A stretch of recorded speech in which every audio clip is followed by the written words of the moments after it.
Tapi kalau Anda bisa menjadi yang ketiga ini, Allahu Akbar. Ibu bapak Anda akan disanjung.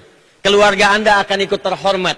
Kemuliaan akan diturunkan saat di dunia. Bismillahirrahmanirrahim. Ini puncak tertingginya. Ini puncak kemuliaannya. Dan pahalanya lebih dibandingkan dengan yang pertama tadi. Melebihi kemuliaan dengan yang kedua tadi. Jika Anda mampu menjadi yang ketiga ini, Bapak Ibu, pertama, orang ini akan dimuliakan selama hidup di dunia. Dan barokahnya, barokah orang ini bukan hanya untuk dirinya saja, tapi untuk lingkungan sekitarannya. Kalau Anda bisa baca Quran lancar, mungkin manfaat untuk Anda saja. Yang lain belum tentu. Kalau Anda bisa tilawah Al-Quran, manfaatnya terbatas. Belum tentu banyak orang.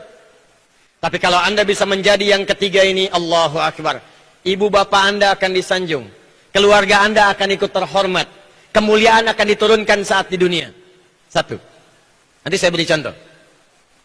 Dua. Jasadnya dijanjikan oleh Nabi SAW akan dijaga di alam kubur, tidak akan pernah dimakan tanah. Sampai hari kiamat. Dijaga di alam kubur. Dua. Tiga. Dijanjikan oleh Allah langsung di dalam Al-Quran, pada saat nanti dihisab di hari kiamat, saking ringannya hisab, diperintahkan langsung oleh Allah, dipakaikan di badannya jubah sutra kemuliaan, dipakaikan di tangannya gelang-gelang emas kehormatan. Turun ayatnya. Kemudian sebelum dia masuk surga, dimintakan oleh Qurannya, ya Allah, berikan perhiasan kepada dirinya untuk membedakan dia dengan orang-orang yang beramal selain amalan ini. Lalu yang paling dahsyat, ini yang hebat, Allah memanggil kedua orang tuanya. Ibu yang telah mengandungnya, bapak yang telah merawatnya. Dipanggil kemudian, kalau dia beriman, beramal soleh, lalu diberikanlah mahkota di tangan anak ini untuk dipakaikan di kepala kedua orang tuanya di hadapan semua penduduk langit dan bumi yang hadir pada saat itu. Jadi kalau Anda dimuliakan di dunia, di Jakarta ini, belum tentu di Bandung melihat kita. Dimuliakan se-Indonesia, belum tentu di Brunei mengetahui kemuliaan kita. Dimuliakan se-Asia, belum tentu di Amerika mengenal kita. Tapi amalan yang ketiga ini langsung dimuliakan oleh Allah, disaksikan oleh semua penghuni langit dan bumi seketika. Dan puncaknya, dimintakanlah kemudian orang ini untuk menggandeng bapaknya, ibunya, pasangannya. Kalau dia laki-laki, menggandeng istrinya perempuan. Kalau dia perempuan, gandeng suaminya laki-laki. Lalu kemudian diikuti oleh keluarga besarnya di belakang. Diminta oleh Allah jadi pemimpin keluarga besarnya untuk masuk ke dalam surga. Turun Quran surah ke-13 ayat 23 sampai 24. Jannatu 'adnin yadkhulunaha. Ada ahli Quran, penghafal Al-Quran. Penghafal Al-Quran. Jannatu 'adnin yadkhulunaha. Ada penghafal Al-Quran yang benar menghafalnya, kata Allah. Aku akan berikan kesempatan ia masuk surga lewat surga Aden. Dan akan memasuki semua pintu surga yang aku siapkan. Jadi ada orang yang masuk pintu Ar-Rayyan saja ahli puasa.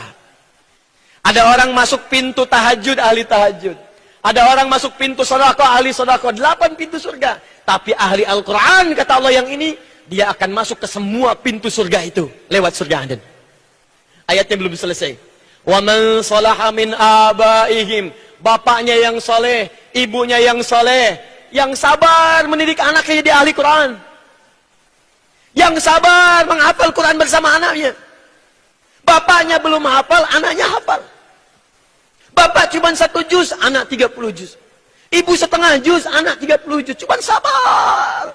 Itu kata Allah, diperintahkan gandeng bapakmu, gandeng ibumu. Quranmu memberikan syafaat kepada kedua orang tuamu yang sabar dalam mendidikmu. Wa azwajihim, dan pasangan-pasangan mereka. Jikalau suami gandeng istri, istri gandeng suami. Wa dzurriyyatihim, dan semua anak keturunan mereka di belakang. Wal malaikatu yadkhuluna alaihim min kulli bab, dan mereka diparadekan melewati semua pintu surga, disambut oleh semua malaikat. Salamun alaikum bima sabartum. Dikatakan kepada keluarga besar ini, kata para malaikat semuanya, selamat, selamat bisa lewat sini karena Anda sabar selama di dunia. Sabar. Sabar untuk menghafal Quran. Sabar untuk menjadi ahli Quran. Fa ni'ma uqbad dar. Maka sekaranglah balasan dari semua kesabaran yang telah kalian tenun saat di dunia itu. Silahkan nikmati surga yang belum pernah diberikan pada siapapun kecuali untuk kalian saja dengan semua kenikmatannya saat ini. Ahli Quran. Yang ketiga adalah ahli Quran yang berusaha mengupgrade dirinya pada tingkat yang ketiga, yaitu menjadi penghafal Al-Quran. Penghafal Quran. Beda Pak, lain Bu. Beda. Silahkan, Anda kalau tidak percaya, Allah mustahil menyalahi janjinya. Innallaha la yukhliful mi'ad. Nabi mustahil keterangannya keliru, mustahil. Beliau shadiqul amin. Yang pertama dimuliakan di dunia, silahkan cek. Yang hafal Quran, anak. Yang ikut mulia bapak ibu. Ada Najah di samping saya. Ada Musa sebelumnya. Ada Ahmad Kamil. Yang hafal Quran anak. Saya tahun lalu menjadi Amirul Hajj. Diutus dari kedutaan Saudi. Untuk membawa 350 orang berhaji. Spesial khusus. Mereka tidak bayar. Tidak nunggu ONH. ONH plus. Lebih daripada yang plus. Lebih daripada yang biasa. Begitu berangkat ke sana saya pikir siapa yang saya bawa? Allah di antara mereka ahli Quran. Yang hafal Quran, Ahmad dan Kamil, dua anak kecil. Yang ikut hajinya, ibunya, gurunya, perawatnya, teman-temannya. Yang hafal Quran anak kecil dari Kalimantan. Yang ikut kemudian hajinya, bapaknya, ibunya, saudaranya. Jadi kalau sudah ada ahli Quran di rumah kita, ahli Quran di kampung kita, ahli Quran di kota kita, maka Quran akan memberikan cahaya kepada semua yang ada di lingkungan orang itu. Quran diturunkan oleh Allah lewat malaikat Jibril. Malaikat Jibril naik status menjadi Sayyidul Malaikah, pemimpin semua malaikat. Quran diturunkan pada Nabi Muhammad. Nabi Muhammad langsung naik status menjadi Sayyidul Anbiya wal Mursalin. Quran turun hari Jumat, Jumatnya menjadi Sayyidul Ayyam. Quran turun di satu malam, malamnya menjadi Lailatul Qadar. Quran turun di Mekah, Mekahnya diberkahi. Yang tidak ada di situ. Quran turun di Yasrib, Yasribnya berubah menjadi Madinah Al-Munawwarah. Quran turun dimanapun, dia akan memberikan cahaya kepada orang yang hadir di sekitarnya. Tapi apakah semua penghafal Quran bisa mendapatkan kemuliaan itu? Tidak. Karena kata Allah, penghafal Quran dibagi kepada 3 bagian. 1, penghafal Quran yang keliru, hafal 30 juz, tapi keliru menghafalnya. Bukan keliru bacaan, bacaannya fasih, benar makhrajnya, benar sifat hurufnya, sempurna, nggak ada yang salah. Cuman sayang kata Allah, ada yang zalim dalam perilakunya. Nanti kita baca ayatnya. 2, penghafal Quran yang baru bisa menghafal belum bisa beramal. 3, ini yang sedang kita akan capai insya Allah. Penghafal Quran yang hafal Qurannya dan bersegera berbuat baik dengan mengamalkan isi kandungan Qurannya. Maka turunlah Quran surah ke-35 Fatir ayat ke-32. Paling kiri sebelah atas di mushaf. Lihat kalimatnya. Thumma awrasnal kitab alladhina astafaina min ibadina. Kemudian kami akan wariskan Al-Quran kepada hamba-hamba yang kami pilih. Kalau ada kalimat seperti ini, maksudnya bukan batasan, maksudnya Anda jadilah bagian orang yang elit ini. Ayo ikut. Ini khitab jadi ilmu balaghah, namanya ajakan. Bukan informasi, bukan sekedar info. Oh berarti saya tidak terpilih, bukan begitu cara menyempurnakannya. Bukan begitu cara memahaminya. Kata Allah, saya akan pilih di antara hambaku untuk saya wariskan Al-Quran. Nah kita jadilah bagian hamba yang dipilih itu. Caranya ikhtiar. Siapa hamba-hamba itu? Kata Allah sayang, faminhum muqtasid. Sudah saya pilih, cuman sayang nggak sempurna dia dalam menunaikannya. Menyelewengkan ayat-ayat yang dia hafalkan. Satu, zalimun linafsi, penghafal Quran yang zalim. Zalim menempatkan sesuatu bukan pada tempatnya. Gelas untuk minum, gayung untuk mandi. Ada orang minum pakai gayung, mandi pakai gelas. Zalim. Ada orang hafal kul huwallahu ahad, Allahus samad. Kul huwallahu ahad, katakan hanya Allah Tuhan yang esa. Hafal suratnya.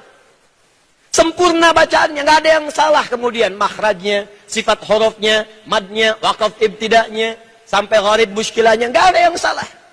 Cuman sayang hafalan itu tidak digunakan dalam hidupnya. Lisannya bisa mengatakan semua agama sama, menuju pada Tuhan yang sama. Cuman caranya beda-beda. Zalimun li nafsi. Jadi tidak sama antara perkataan dengan perilaku, tidak sama antara perilaku perkataan dengan ayat Quran yang dia hafalkan. Zalim. Nah, yang begini kita doakan. Ajaran kita mengajak, bukan mengejek.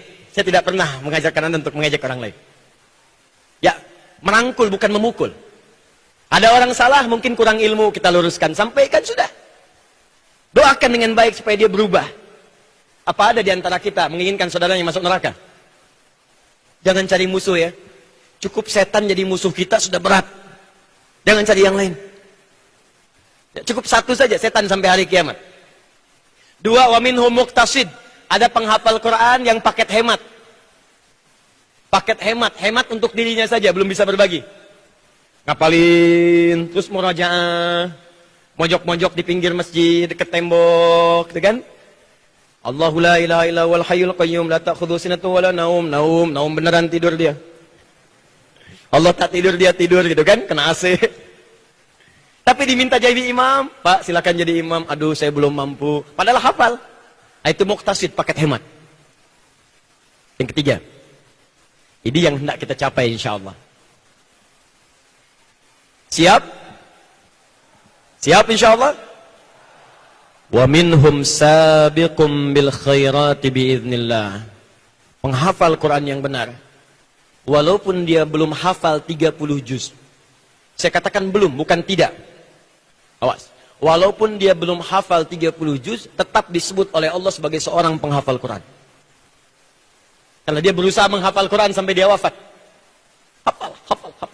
Sabiqum bil khairati biiznillah. Dengan izin Allah, dia cepat mengamalkan ayat-ayat yang telah dia hafalkan itu untuk berbuat baik. Di penghafal Quran yang benar itu, Pak, walaupun belum paham isinya yang dihafalkan, karena dia mengandung Al-Quran. Al-Quran dikandung dalam perutnya, dimasukkan lewat lisannya. Karena masuk ke hatinya, maka dibimbing semua tubuhnya oleh Al-Quran. Begitu melihat ayat mata, hadir membimbing matanya. Qul lil mu'minina yaghuddu min absarihim. Katakan pada pria beriman, matanya hanya boleh melihat yang baik saja, yang tak baik palingkan. Ketika dia akan bicara ayat Quran tentang lisan, membimbing lisannya. Ya ayyuhalladzina amanu la yaskhar qaumin qaum. Hei orang-orang beriman, jangan gunakan lisanmu untuk pandai mencela orang lain. La yaghtab ba'dukum ba'da, jangan saling bergosip satu dengan yang lainnya. Membimbing langkah kakinya, wala tamshi fil ardi maraha. Jangan engkau berjalan dengan sombong di muka bumi. Maka pejabat yang ahli Quran enggak akan sombong. Pebisnis yang ahli Quran kaya tapi tak sombong. Ustadz yang ahli Quran banyak ilmu tapi tak sombong. Pelajar yang ahli Quran pintar IPK 4 tapi tak sombong. Baik semua. Menghafal Quran. Nah, bagaimana mendapatkan kriteria yang ketiga ini? Itu yang coba kita turunkan, dan tawarannya sangat menarik dalam Al-Quran. Kata Allah, kalau Anda serius, aku jadikan semua hafalan itu mudah. Dalam sekejap Anda bisa menghafalkannya dan diberikan peluang untuk mengamalkannya. Siapa yang mau boleh angkat tangan? Insya Allah. Boleh turunkan lagi. Siap? Siap?